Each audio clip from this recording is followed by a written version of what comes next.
News पहुंचाएगा आप तक हर खबर।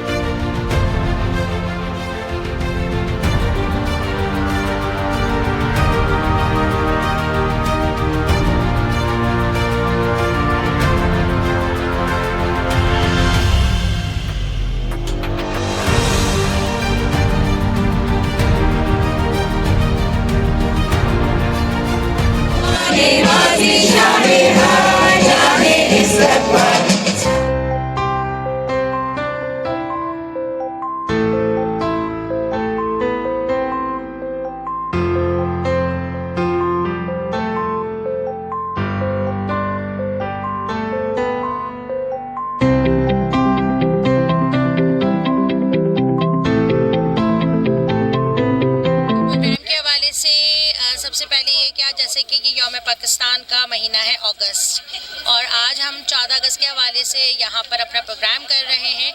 और 14 अगस्त हमारी खुशियों का दिन है, ये हमारे लिए दूसरा एक ईद का दिन होता है। और इसमें सबसे अच्छी बात ये हुई है कि जो हमारी सकने शज़ा ट्रस्ट की वो ख़वातीन जो कभी अपने घरों से नहीं निकली हैं, जो बाहर नहीं आई हैं, आज वो पूरी एक एंटायर टीम हमारी बाहर आई है। और मैंने उन ख़वातीन को यहाँ ख़ासकर स्पेशली मदू किया है जो अपने घरों से नहीं मूव करती हैं, और उनको यहाँ ला के ये एहसास दिलाना कि ये मुल्क पाकिस्तान हम सब का है और हम सब इसमें खुशियों में सब बराबर के हिस्सेदार हैं। जी माशाल्लाह, मेरे हैदराबाद से भी गेस्ट आए आज। अभी देखिए माशाल्लाह हमारे फ़िरोज़ भाई आए हैं।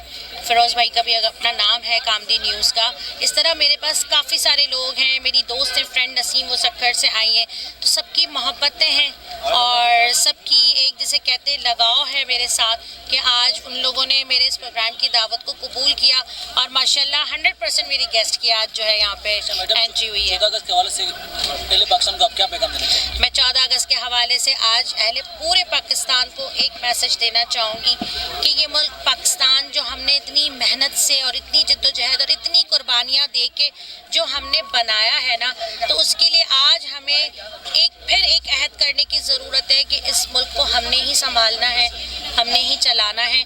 और इस मुल्क में हमें एक चीज़ को ज़रूर, ये पूरी सोसाइटी का काम है, ये पूरी सोसाइटी का एक कोऑपरेट करने वाली बात है कि वो डिसेबल पर्सन जो डिफरेंटली एबल पर्सनस हैं उनकी एक्सेसिबिलिटी को फोर्स श्योर करें। देखिए मैंने कराची में यहाँ बहुत से चीज़ें देखी, जगहें देखी जहाँ एक्सेसिबिलिटी इशू था।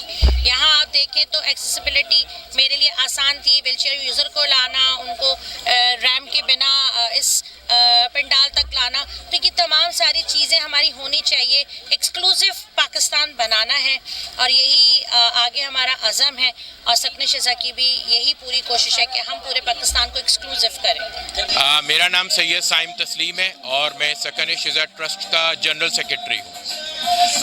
सकने शज़ा ट्रस्ट पिछले 1 साल से पहले कायम हुआ था और ये इंशाअल्लाह एक ख़वातीन के लिए जो माज़ूर ख़वातीन हैं उनके लिए एक मुनफरिद शेल्टर हाउस बनने जा रहा है, जिसमें उनकी रिक्वायरमेंट के हिसाब से, उनकी ज़रूरियात के हिसाब से उनको एक रिहाइशगाह दी जाएगी जो फ्री ऑफ कॉस्ट होगी और उनको घर जैसा आराम देने की एक कोशिश है, जिसके लिए सकने शज़ा ट्रस्ट का वजूद में आया। क्योंकि सकने शज़ा ट्रस्ट की जो ख़ुद फाउंडर प्रेसिडेंट हैं वो मेरी वाइफ हैं और वो ख़ुद एक माज़ूर हैं, तो वो माज़ूरों की तकलीफ़ जो है ख़ुसूसन ख़वातीन की तकलीफ़ बहुत अच्छे तरीके से समझती हैं। इस वजह से इस ट्रस्ट को बनाने का मकसद है। हमारी गवर्नमेंट से इस वक्त कोई बातचीत नहीं है और ये टोटली सेल्फ फंडेड ऑर्गेनाइजेशन है। इस वक्त हमें 1 रुपया भी, जिसे एक हलाला भी कहते हैं, वो गवर्नमेंट की तरफ से नहीं है, ना ही हमने उनको अप्रोच किया है। हमारा ये मकसद है कि हम अपनी सेल्फ बेसिस के ऊपर इस इदारे को कायम करें और जो मकसद है वो सैबोटाज नहीं होना चाहिए, जो कि ख़वातीन की रिहेबिलिटेशन। इस वजह से जो है वो आज 14 अगस्त का प्रोग्राम मना रही है जी, तो क्या पैगाम देना चाहेंगे 14 अगस्त? सकने शज़ा ट्रस्ट के हवाले से मैं ये पैगाम देना चाहूँगा कि जी, पाकिस्तान हमें बड़ी कुर्बानियों के बाद मिला था, तो पाकिस्तान जितना हम नॉर्मल लोगों का है उतना उन लोगों का भी है जिनको अल्लाह ने किसी न किसी उज़र के साथ पैदा किया है, तो उनको नेगलेक्ट मत करें وہ بھی پاکستان کا حصہ ہیں اور وہ بھی ہماری کمیونٹی کا حصہ ہیں، تو ان کو ساتھ لے کے جشن آزادی منائیں۔